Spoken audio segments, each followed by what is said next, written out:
Hi there, it's Monday the 6th of July 2020, and this week we're going to be looking at Roman treasure.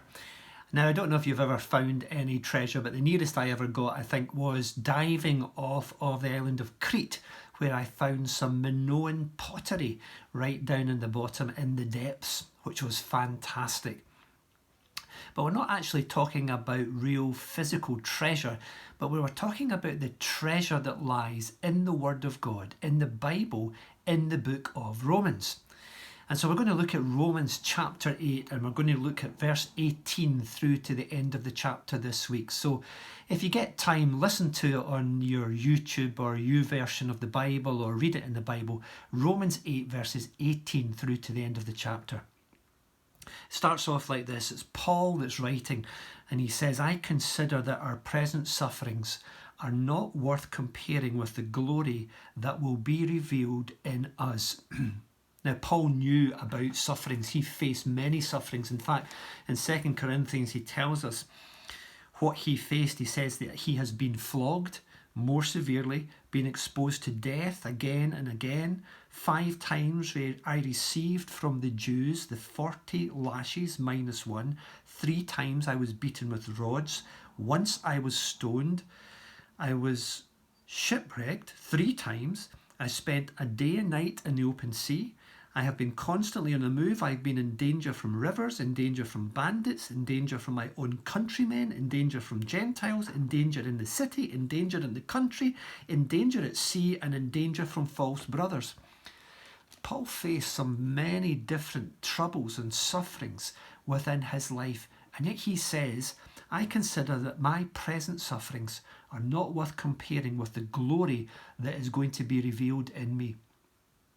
There's 2 things being talked about there, suffering and glory. And you have to go through the suffering to get to the glory. It's the same for anybody in life, really.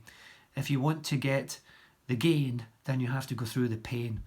Athletes know this. If they want to win a gold medal or any medal or to compete, they have to go through rigorous training. You know that in your workplace. If you want to get promotion, you have to work hard. If you want to have children that grow up to be wonderful children, then you have to put in the time and effort in your parenting. In anything in life, we get out what we put in. And so if we want glory to be revealed in us, in other words, if we want to be the kind of people that we want to be, that we know that we should be, that we know that God has created us to be, then we have to go through sufferings. Remember the story of Nelson Mandela. Remember how he was an angry young man wanting to see apartheid end in South Africa. A very good motive, to be sure, but his way of achieving that, he thought, was through violence. And he got arrested and he got put in prison, and he was there in Ellis Island for over 20 years. It's just mind-boggling to think about it. But you know, during that time of suffering for Nelson Mandela, something was happening. Glory was being revealed in him through his suffering. Through that time in prison, he became a different person. And when he was released, he was able to lead South Africa through apartheid to the other side. But this time, not through violence, but through peace and reconciliation. And he was the first to lead the way in showing how to forgive those that had wronged him, so that others would be able to follow his example.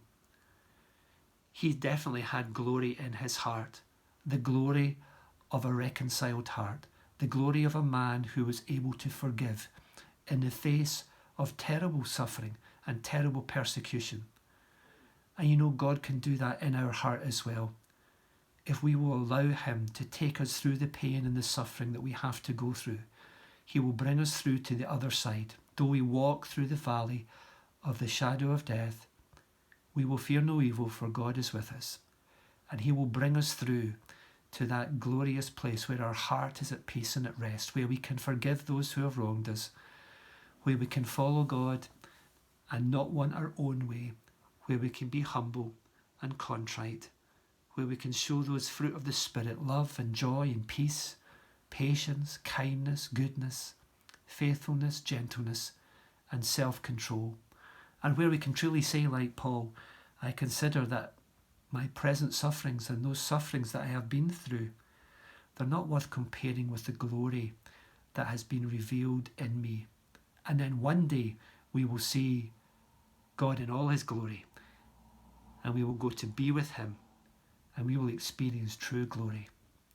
May God bless you as you go through these difficult times, as you go through these sufferings. May God reveal his glory in you.